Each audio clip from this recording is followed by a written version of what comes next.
Құрметті Жарма аудан тұрғындары, қарап тұрсаңыздар, міне Шар өзені біздің аудан орталығының өзі Қалбатау Шар өзені бойында орналасқан.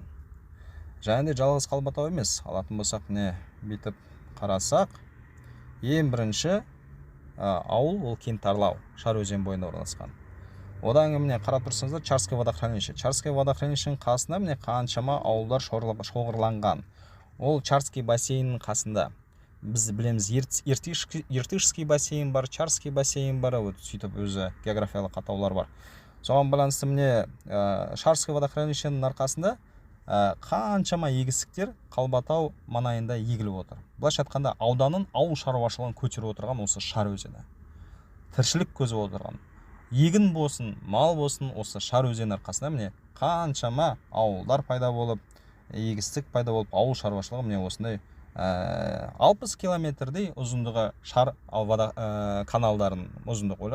Ойлаңыздаршы, Шар каналының ұзындығы 60 километрдей. Міне қарап тұрсаңыздар, міне Қалбатауға барады, екіншісі міне мына жаққа Жаңаөзенге барады, міне каналдар. Одан кейін міне Бірлік бар, Қаражал бар, Салқын төбе бар, Қараш бар, міне Шар қаласы орналасқан. Одан кейін міне келе жатып, мына жерде Қызылшар болу керек. Кішкентай міне Қызылшар.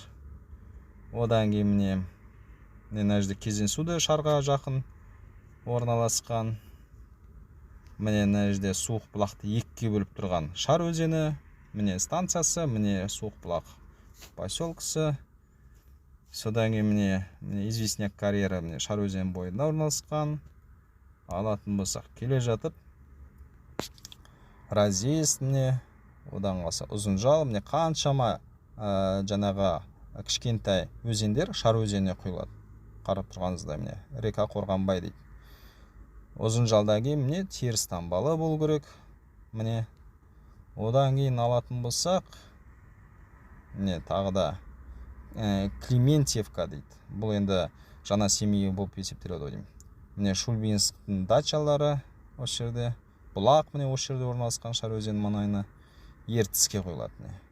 Сонымен де 70% халық, Жарма ауданының халқы Шар өзенінде орналасқандықтан неге Жарма ауданы деп аталады, неге Шар ауданы деп өзгертпеске? Былайша айтқанда, өздеріңіз білесіздер, Ақсуат пен Тарбағатай қосылған кезде Ақсуат аудан орталығы болса, Тарбағатай деген атауы қалып, Тарбағатай ауданы болған. Енді мен ойымша ол өте әділ.